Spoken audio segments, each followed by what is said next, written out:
नमस्कार दोस्तों, कैसे हैं आप लोग। मेरा नाम है मयंक और स्वागत है आप सबका आपके अपने चैनल फाइनेंशियल फ्रंटलाइन में। सबसे पहले स्टैंडर्ड डिस्क्लेमर। मैं कोई सेबी रजिस्टर्ड मेंबर नहीं हूं। जो भी इंफॉर्मेशन शेयर कर रहा हूं या करना चाहता हूं, पर्पस इसका सिर्फ एजुकेशनल है, इससे ज़्यादा कुछ भी नहीं। मैं और मेरा चैनल आपको कभी भी किसी भी तरह के कोई टिप्स ट्रिक्स रिकमेंडेशंस नहीं देना चाहते। कोई बाय सेल के सिग्नल जनरेट करके शेयर नहीं करना चाहते। आपको कभी भी इन्फ्लुएंस और प्रभावित नहीं करना चाहते यार। ये रहा ब्रीफ इंट्रो, स्टैंडर्ड डिस्क्लेमर। बिना किसी देरी के शुरू करेंगे आज के अपने संडे स्पेशल वीडियो के साथ। तो ये एक ऐसी जगह जहां पर हम आकर के संडे को ये एनालाइज करने की कोशिश करते हैं कि आगे आने वाले हफ्ते में कौन से ऐसे सेक्टर हैं जहां पर हमें कोई मोमेंटम अपॉर्चुनिटीज नजर आ रही हैं। हम एक सेक्टर का अनुमान लगाने की कोशिश करते हैं और देखते हैं कि मार्केट में ऑल इन ऑल हो क्या रहा है। डिले नहीं करते, चलते हैं सीधा स्क्रीन पे और समझने की कोशिश करते हैं कि हमारे पास आपको बताने के लिए क्या है। आइए, सबसे पहले जो हमने इन्फॉर्मेशन अपनी तरफ से आइडेंटिफाई करके रखी, एक सेक्टर सामने निकल करके आता है, मीडिया का सेक्टर। इसको देखिए आप एक मिनट के सामने। मेरी समझ ये कहती है कि अगर मैं मल्टी टाइम फ्रेम एनालिसिस के हिसाब से चलता हूं तो मीडिया का सेक्टर डेली टाइम फ्रेम पर बुलिश है, वीकली टाइम फ्रेम पर बुलिश है, मंथली टाइम फ्रेम पर बुलिश है। समझ मेरी ये कहती है कि मीडिया एक ऐसा सेक्टर है जहां पर हमें कुछ अपॉर्चुनिटीज, अगर हमें तेजी करके चलना है ऐसी सिचुएशन में जहां पर पूरा का पूरा बाजार गिर रहा है, तो क्या पूरे के पूरे गिरते हुए बाजार में भी कोई एक ऐसा सेक्टर है जो इंटैक्ट खड़ा हुआ है, जो रुका हुआ है, जो नहीं गिर रहा, तो वो मेरी समझ कहती है एक मीडिया का सेक्टर है। यहाँ पर मैं एक आप आपके साथ बातचीत शेयर करना चाहता हूँ। होता क्या है कि जो बाय एंड होल्ड इन्वेस्टर हैं, जो मार्केट में पैसा लगा करके एक मोमेंटम अपिश मोमेंटम कैप्चर करने की कोशिश करते हैं, जो एक इन्वेस्टर मेंटेलिटी का आदमी है। यहाँ पर मैं ट्रेडर की बात नहीं कर रहा, मैं इन्वेस्टर मेंटेलिटी के आदमी की बात कर रहा हूँ, जो एक इन्वेस्टर है। अब इन्वेस्टर के साथ में सबसे बड़ा चैलेंज ये है कि उसको जब भी करना है उसको माल खरीद करके जाना है। अब वो यहाँ पर गिरते हुए बाजार में भी उसकी ये विडंबना मजबूरी है कि उसको कुछ ना कुछ माल खरीदना है और खरीद करके तेज रेटों के ऊपर बेचना है। अब ऐसी सिचुएशन के अंदर वो कैसे पार पाए, वो पूरा का पूरा बाजार गिर रहा है। कोई सेक्टर है जो कोई कोई सेक्टर के अंदर में बुलिश अपॉर्चुनिटी अभी देख करके सामने से नजर नहीं आती। अब फिर भी अगर उसको कुछ खरीद करके जाना है तो वो क्या करे, तो मेरे पास उसका सुझाव ये होगा जो मेरी अपनी थोड़ी सी एनालिसिस कहती है, जिसको सिर्फ आप एजुकेशनल पर्पज के लिए यूज करेंगे। और वो होगा एक मीडिया का सेक्टर। जो मीडिया का सेक्टर मुझे तीनों के तीनों टाइम फ्रेम्स के बेसिस के ऊपर बुलिश लग रहा है as of now, chart trading के हिसाब से। अब आपका सवाल हो सकता है, ठीक है यार, हमें बुलिश सेक्टर तो नजर आ गया, ये बात भी नजर आ गई, पर इसके बाद हमारे पास और काम करने के सबसे पहले हमें ये कैसे पता चले कि मीडिया के सेक्टर के अंदर के स्टॉक्स बताओ जी कौन कौन से हैं। फिर उसके बाद थोड़ा सा और अंदाजा लगे कि उनका मार्केट कैप क्या है, क्या वो लार्ज है, मीडियम है, स्मॉल है, माइक्रो है, क्या नहीं है। कहीं सारी की सारी वहां पर घटिया कंपनियां तो फंसी हुई नहीं है। फिर उसके बाद हमें यह पता चले कि जो कंपनीज भी हैं, वो कंपनीज में कौन सी ऐसी कंपनीज हैं जहां पर हम मल्टी टाइम फ्रेम एनालिसिस का सहारा लेकर के चार्ट को रीड करके ये अनुमान लगा सके कि वहां पर कुछ काम होता हुआ नजर आ रहा है। तो चलिए, हम एक वेबसाइट है जिसका हमने थोड़ा सा यूज किया था, फिनोलॉजी नाम की एक वेबसाइट है, अच्छी वेबसाइट है। सेक्टर के बारे में हमें इसकी चीजें काफी पता चल जाती हैं। यहाँ पर हम इस पर चलते हैं और ये जानने की कोशिश करते हैं कि अगर हमें मीडिया सेक्टर के अंदर हमें ये पता करना हो कि मीडिया सेक्टर में कौन कौन सी कंपनी, सबसे पहले तो हमें ये पता चले कि मीडिया सेक्टर की कंपनीज कौन कौन सी हैं। तो हमारे पास एक तरीका है, हम यहाँ पर एक मीडिया डालते हैं और देखते हैं क्या आता है। ये एडवर्टाइजिंग एंड मीडिया नाम से आया। एडवर्टाइजिंग एंड मीडिया नाम से टोटल ये कंपनियां बताता है कि टोटल 13 कंपनियां हैं। एक बार डिटेल देख लेते हैं इसकी, क्या क्या डिटेल है। कुछ मार्केट कैप का अंदाजा लगेगा इससे हमको। आइए थोड़ा सा करके देखते हैं क्या है। हम यहाँ पर गए, हमने मार्केट कैप का सहारा लिया, मार्केट कैप के हिसाब से हमने देखा। यहाँ पर एक बड़ी कंपनी है जिसका मार्केट कैप कोई 8 साढ़े 8 हजार करोड़ से ज्यादा का कैप है। उसका नाम नजर आता है वर्टोज। वर्टोज नाम की कोई कंपनी नजर आती है, फिर साइन पोस्ट आती है, फिर ब्राइट आउटडोर मीडिया आती है, और उसके बाद ये छोटी बड़ी यहाँ पर कंपनीज लगी हुई है। एक आध कोई चार्ट लगा करके देखते हैं और समझने की कोशिश करते हैं कि ये जो कंपनियां ऊपर की जो दो तीन बड़ी कंपनियां हैं, यहां पर क्या हो रहा है। आइए देखते हैं। कंपनी का नाम इन्होंने बताया हमें, को पहला नाम बताया वर्टोज। चलिए कोई एक यहाँ पर चले जाते हैं और यहाँ पर कुछ एक ओपन करके देख लेते हैं, थोड़ा सा स्टॉक्स में चले जाते हैं।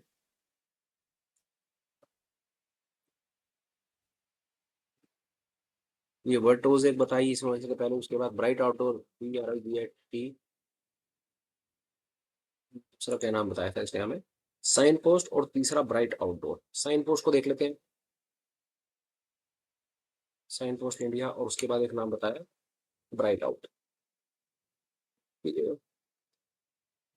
Bright outdoor media. ये तीन कंपनियां हमारे सामने निकल करके आई। एक अंदाजा लेने की कोशिश करते हैं कि हो क्या है। अब यहां पर ये वर्टोज नाम की कंपनी की बात करूं तो यार मामला गड़बड़ है। वॉल्यूम नहीं है, फिलहाल बड़ी ज्यादा तेजी में दिखा जरूर रहा है, पर पीछे देखो तो भाई साहब इसमें तो कोई वॉल्यूम ही नहीं है, कोई ट्रेड ही नहीं होता इसके अंदर में। अभी किस तरह से इन्होंने 8 साढ़े 8 हजार की कंपनी बना दी भाई, मेरी तो समझ से परे है भाई ये कहानी इसकी। हालांकि ये वीकली टाइम फ्रेम पे बुलिश, मंथली टाइम फ्रेम पे not bullish. Monthly time frame पे ठीक है, क्लोज के ऊपर चल रहा है, मान लेते हैं, एक मिनट के लिए बुलिश मान लेते हैं। और बड़ा मुझे तो कुछ ज्यादा ही खेल खिलाड़ी वाला सा स्टॉक लगता है, बड़े एकदम से ऊपर नीचे बड़े बड़े मूव दिखा करके चल रहा है। बट सिर्फ चार्ट ट्रेडिंग के हिसाब से हम इसको देख सकते हैं। Monthly okay, weekly okay and daily okay, but उसके बाद भी कोई किसी प्रकार का रिकमेंडेशन नहीं, क्योंकि पिछले कितने ही दिनों से इसके अंदर में इसका हाल खराब था, कहीं कोई वॉल्यूम जनरेट नहीं हो रहा था। तो बहुत ज्यादा ट्रेप होने के चांसेस ऐसे में होते हैं। इसको छोड़ दीजिए, ये आपके मतलब की कंपनी नहीं है। साइन पोस्ट हमारे मतलब की कंपनी नहीं है, क्योंकि ये वीकली के अंदर डेली टाइम फ्रेम पे गिर रही है। और ब्राइट आउटडोर को देख लीजिए, ये भी हमारे मतलब की कंपनी नहीं है, ये भी हमारे लिए डेली टाइम फ्रेम पे गिर रही है।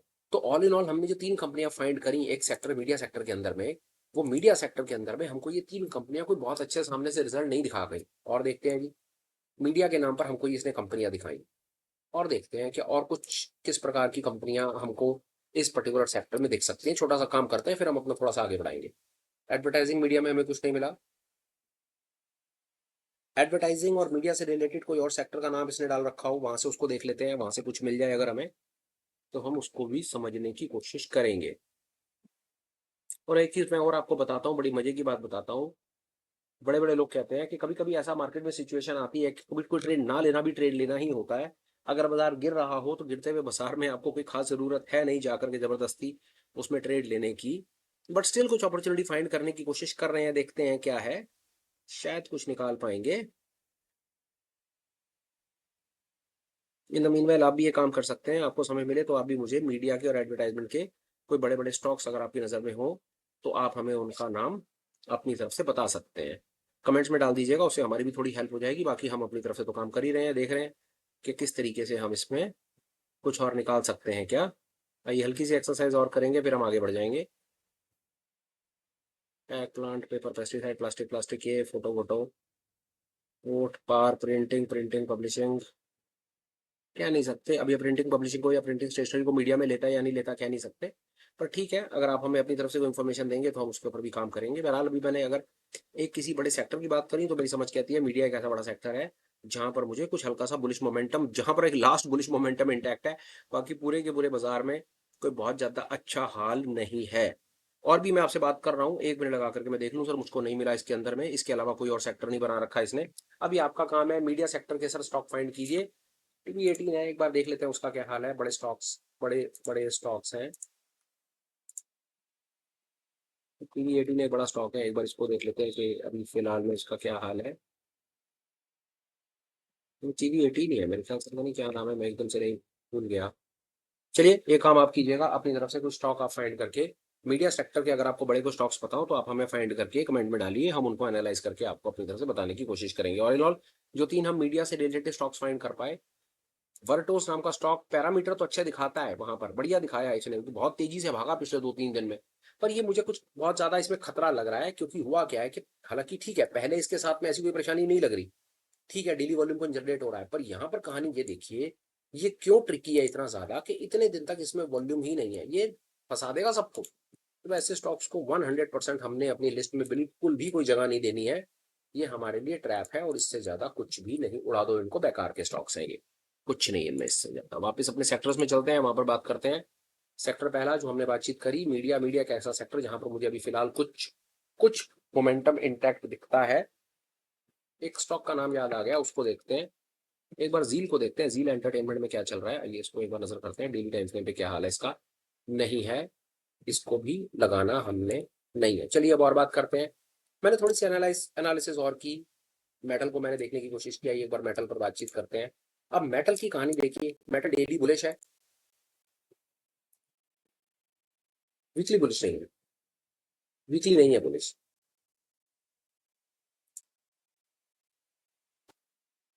Monthly bullish. हाई से नीचे की तरफ चल रहा है, रेजिस्टेंस से नीचे की तरफ है, तो हमें बहुत ज्यादा डिस्टर्ब कर सकता है, इसलिए हमने मेटल अपनी लिस्ट आउटलेट आउट कर दिया। यहाँ पर कुछ अजीब सी कहानी चल रही है। एक बार आईटी को देखिए, आईटी मंथली पे बेरिश के आसपास है, वीकली पे डेफिनेट बेरिश है, डे पे बेरिश के आसपास है। अब यहां पर बात बड़ी समझने की, मैं आपको बताऊं, आईटी पर बात समझने की आपको बताता हूं। मंथली पे बेरिश हुआ पड़ा, वीकली पे बेरिश हुआ पड़ा, डेली पर वीकली के आसपास बेरिश के आसपास पहुंचा हुआ। अब ये सिचुएशन जो है ना, वो इन्वेस्टर को कैसे हेल्प करेगी वो सुनिए, ट्रेडर को कैसे हेल्प करेगी वो सुनिए। इन्वेस्टर को क्या करना चाहिए, इन्वेस्टर को अपनी पोजीशन खाली करनी चाहिए, प्रॉफिट बुक करना चाहिए, वापस ऊपर जब जाएगा बुलिश मोमेंटम मिलेगा फिर पकड़ेंगे, एक बार को मोमेंटम खत्म बाहर निकलो नमस्ते फिर का फिर देखेंगे। ये तो हुआ इन्वेस्टर, जो मेरी समझ कहती है करना बड़ा कठिन है, लोग नहीं कर पाते, लेकर के होल्ड करके बैठे रहते हैं, कोई प्रॉब्लम नहीं है। पर जो चार्ट बोल रहा है, चार्ट के हिसाब से तीनों टाइम फ्रेम पर बाजार बेरिश के आसपास के सीन बना रहा है, तो आईटी में कोई बहुत ज्यादा मेरे को सामने से पिक्चर तो कोई बहुत ज्यादा रोजी नहीं दिख रही, पहली बात। अब ट्रेडर मेंटेलिटी, ट्रेडर मेंटेलिटी को कोई फर्क नहीं पड़ता, बुलिश हो या बेरिश हो, बुलिश होगा तेजी करेंगे, मंदी होगा तो यहां पर शॉर्ट करके जाएंगे। अब शॉर्ट करने के लिए ट्रेडर के पास बड़े सारे पर्सपेक्टिव है, बड़े सारे रास्ते हैं, फ्यूचर शॉर्ट कर देगा, पुट खरीद देगा, बियर पुट बना देगा, बियर कॉल बना देगा, दुनिया जान की एक्सरसाइज कर लेगा और अपनी एक बेरिश पोजीशन बना देगा, वो सब कुछ आप कर सकते हैं।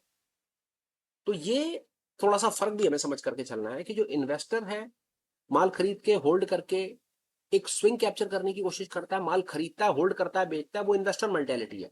वो मार्केट के सिर्फ 50% पार्ट से ही अवेयर है, जिसमें वो खरीदता है और तेज रेट पे बेचता है। पर वो वाला पार्ट जिसमें आप ऊपर के रेटों पर बेच के नीचे पोजीशन को कवर कर लेते हो, जिसको शॉर्ट सेल कहते हैं, जिसको मंदी खेलना कहते हैं, वो इस पर आप जवाब लिख के दीजिएगा कि आप किस प्रकार के ट्रेडर हैं, 50% या 100%। इसका सवाल का जवाब आप दीजिएगा। और मैं बहुत लोगों को जानता हूं जो बेचारे आज तक कभी शॉर्ट की तरफ गेम खेल ही नहीं पाए, या तो उनको शॉर्ट की तरफ गेम खेलनी आती नहीं है, या उन्हें डर लगता है, उन्हें समझ ही नहीं आता कि कहां शॉर्ट करके नीचे कैसे कवर करना है। वो बेचारे सिर्फ लॉन्ग की तरफ का ही बन करके रह जाते हैं और मार्केट के 50% डायनामिक उनको समझ ही नहीं आते। तो प्लीज आप भी बताइएगा आप किस तरह के ट्रेडर है, फिर उसके बारे में फिर दोबारा मौका लगेगा तो बात करेंगे। रियलिटी में कुछ नहीं है। आइए और सेक्टर्स को भी देखते हैं, क्या पता हमें कहीं पर कुछ और चीज काम की मिल जाए। कमोडिटी में देखते हैं, कमोडिटी डेली में हमारे पास में बेरिश है, वीकली में क्या है, वीकली में कुछ नहीं है अभी, तो हमारे पास में कमोडिटी में आपको बताने के लिए कुछ नहीं है। बताने के लिए सेक्टर वाइज बताने के लिए अगर हमारे पास कुछ था तो आईटी सेक्टर कुछ था, आईटी सेक्टर को नजर रखिएगा। आईटी सेक्टर में हाल कोई बहुत ज्यादा अच्छा नहीं दिख रहा। ऑयल एंड नेचुरल गैस को देखिए, डेली टाइम फ्रेम पे बेरिश है, इसको वीकली पे चेक करेंगे, वीकली पे भी बेरिश के सीन बन सकते हैं। और एक बार मंथली पे जाएंगे तो मंथली पे अभी बेरिश से बहुत दूर है। ये हमारी समझ कहती है कि छोटे टाइम फ्रेम के ऊपर में सिर्फ रिट्रेसमेंट है, वापस बाजार पलट सकता है। चाहिए एक बार मंथली टाइम फ्रेम के ऊपर एनालिसिस को कर लेते हैं। अब फार्मा को देखिए, फार्मा मंथली टाइम फ्रेम पे बुलिश है, वीकली टाइम फ्रेम पे बुलिश है, डेली पे किसी भी समय बुलिश हो जाएगा, किसी भी समय बुलिश हो जाएगा और ये ऊपर की तरफ निकल जाएगा। आप इसको भी नजर में रखिए, क्योंकि यहां पर कोई पैटर्न बहुत ज्यादा खराब नहीं हुए हैं फार्मा में कि मंथली इंटैक्ट खड़ा है, डेली इंटैक्ट खड़ा हुआ है, डेली में हल्का हल्का हल्का हल्का झटका सा दिख रहा है। पिछले हफ्ते अगर आपने प्रेजेंटेशन मेरी सुनी है तो आपको शायद नोटिस में होगा कि एफएमसीजी फार्मा ऐसे कोई डिफेंसिव सेक्टर है जहां पर पैसा ये थोड़ा सा पैसा परली तरफ लेकर के जा रहे हैं। अगर बाजार गिरना होता है या बाजार को इन्होंने करेक्शन दिखानी होती है, करेक्शन आनी होती है, तो बड़ा पैसा अपने पैसे को उठा करके डिफेंसिव सेक्टर्स की तरफ ले जाता है, फार्मा की तरफ ले जाएगा या एफएमसीजी की तरफ ले जाएगा, और वैसा होता हुआ सा दिखा भी है कम से कम। चलिए और देखते हैं जी, फार्मा पर हमारे फिलहाल बायस में आपके साथ में थोड़ा बहुत अपना शेयर कर पाया। आइए और चलते हैं मंथली में और क्या क्या है। एमएनसी बुलिश है मंथली पे, आप इसको एक बार वीकली और डेली पर भी चेक कीजिए, वीकली पर भी बुलिश है एमएनसी, और एक बार डेली पर चेक कीजिए डेली पर क्या हाल है। डेली पर भी हाल कोई बहुत ज्यादा खराब नहीं है, किसी भी दिन ये पुराने अपने रेजिस्टेंस तोड़ेगा, ऊपर आ जाएगा और आपको यहाँ पर बाइंग का अपॉर्चुनिटी मिलेगा। आप अपनी एनालिसिस को इस तरीके से थोड़ा सा देखना शुरू करें तो पिक्चर काफी क्लियर होने लगेगी। ऑटो कमजोर पड़ रहा है मंथली पे, पर फिर भी अभी भी फिलहाल ऐसा नहीं मंथली पे बेरिश हो गया हो, वीकली बुलिश,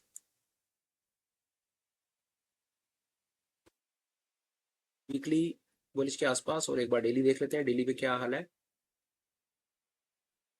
झटका दिखा देगा। अपनी एनालिसिस को करने के लिए पूरी कोशिश करें कि बाद मंथली से शुरू करेंगे तो आपको।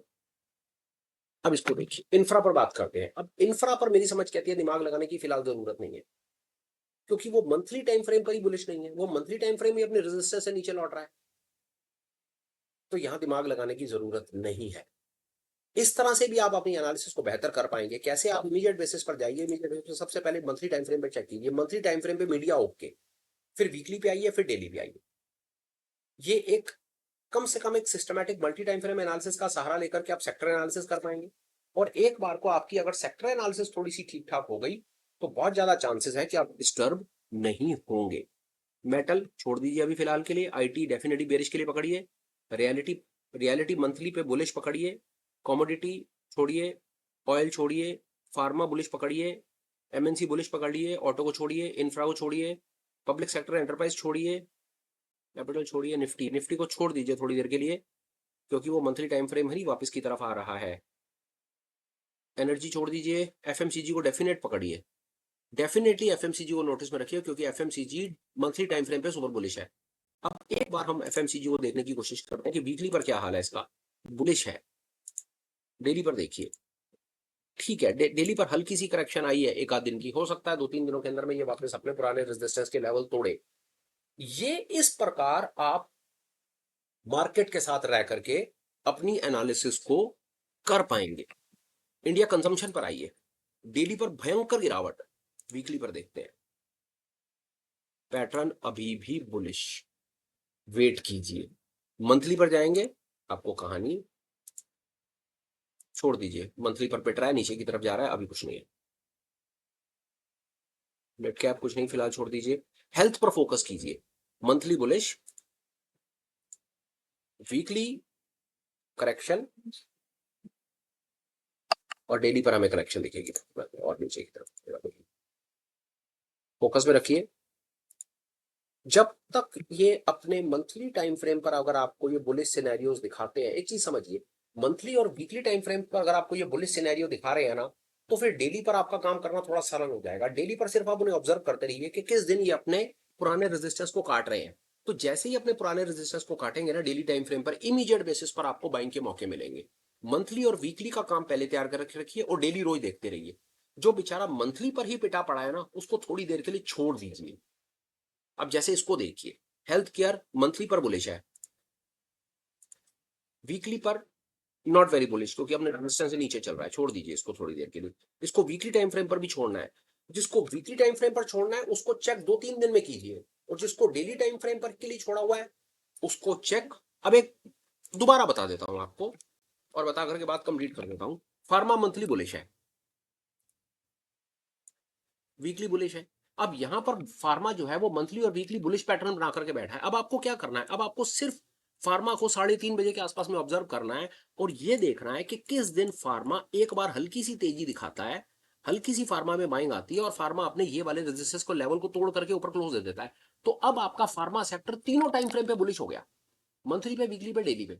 और जब ये तीनों टाइम फ्रेम पे बुलिश होगा तो फिर आप फार्मा सेक्टर में जाएंगे और वहां पर अपने लिए बाइंग अपॉर्चुनिटी फाइंड कर लेंगे। It was this game, I am telling you, it was this simple, this precise, this pinpoint, this game। ये था जो मैं आपको अपनी तरफ से चलते बाजार में कुछ अब बताना भी चाहता था, या आप अपना फोकस कैसे लेकर के आ सकते हैं और कैसे कर सकते हैं, वो सब चीजें मैंने आपको बताने की कोशिश की। मोटा मोटा मेरी तरफ से बात कंप्लीट है। कंटेंट आपको कैसा लगा, प्लीज आप उसके बारे में कुछ ना कुछ कमेंट अपनी तरफ से डालिए, कुछ सवाल पूछिए, कुछ जवाब बताइए। 2-4 सवाल मैंने पूछे हैं, उनके जवाब दीजिए। अच्छा लगा हो कंटेंट, लाइक और शेयर कर दीजिए। हो सके तो चैनल को सब्सक्राइब कर दीजिए। चैनल सब्सक्राइब करने से 2 बेनिफिट होंगे यार, आने वाले वीडियोस की नोटिफिकेशन आपको टाइम से मिल जाएंगी, और हो सकता है कोई वीडियो आपको ऐसी जगह पर, ऐसे टाइम पर ऐसा वीडियो मिल जाए जो आपकी गेम को चेंज कर दे। तो चैनल को सब्सक्राइब करना और नोटिफिकेशन को ऑन करना कोई घाटे का सौदा नहीं है, इसको कंसीडर कर लीजिए। और चैनल सब्सक्राइब अगर आप करेंगे तो मेरा भी चैनल कुछ ग्रो कर जाएगा यार, अपनी भी कम्युनिटी बढ़ जाएगी, और सब ठीक ठाक रहा तो शायद यूट्यूब भी अपने ऊपर थोड़ा सा कभी मेहरबान हो जाएगा और थोड़ी बहुत मजदूरी अपने आप को दे देगा सर। इतनी इतनी होप एस्पिरेशंस मेरी अपने चैनल से तो हैं कम से कम। अब आ जाते हैं, एक आध 2 अपडेट हैं, प्लीज वो बात सुन लीजिए। आने वाले शनिवार को 26 तारीख को, जुलाई 26 2025 को शनिवार को हम एक लाइव वर्कशॉप करेंगे, जहां पर हम चार्ट रीडिंग पर बात करेंगे। चार्ट रीडिंग पर हमारी जो बेसिक अंडरस्टैंडिंग है, वहां पर हमारे पास जो बेसिक से लेकर के प्रो एडवांस लेवल तक भी जो भी चीजें आज तक मैंने अपने जीवन में सीखी समझी है, उनको हम 3 घंटे में कवर करने की एक ईमानदार कोशिश करेंगे। आप भी अगर इंटरेस्टेड है चार्ट रीडिंग अपनी बेटर करने में, तो आप मोस्ट वेलकम है। आप हमें उस लाइव वर्कशॉप में पार्टिसिपेट कर सकते हैं। डिटेल आपको डिस्क्रिप्शन में भी मिलेंगी, टेलीग्राम पर भी मिलेंगी, और आप हमें मेल भी लिख सकते हैं, हम आपको पूरी डिटेल शेयर कर देंगे। अपडेट नंबर 2, आप हमें एज अ चैनल मेंबर भी ज्वाइन कर सकते हैं। वो एक रिटेल के लिए एजुकेशनल इनिशिएटिव है। वहां पर हफ्ते में 3 से 4 बार हम आते हैं, ऑनलाइन मीट करते हैं, चीजों को समझने सिखाने की कोशिश करते हैं। आपको मौका मिलता है सवाल जवाब करने का, लोगों के सवालों से कुछ सीखने का। अपनी भी अगर आपके कोई क्वेरी कंसर्न्स होती हैं तो आप वहां पर सवाल पूछ करके अपने स्किल को डेवलप कर सकते हैं। Last but not the least, please consider to write something so far as this particular video is there. इस पर कुछ कमेंट डाल देंगे तो बड़ी हेल्प हो जाएगी। इतनी ही एक बड़ी हम्बल रिक्वेस्ट के साथ मैं वीडियो को क्लोज करता हूं, कंक्लूड करता हूं। Till we meet again, please take care, bye bye, have a great day and superb life ahead. Bye bye friends, bye.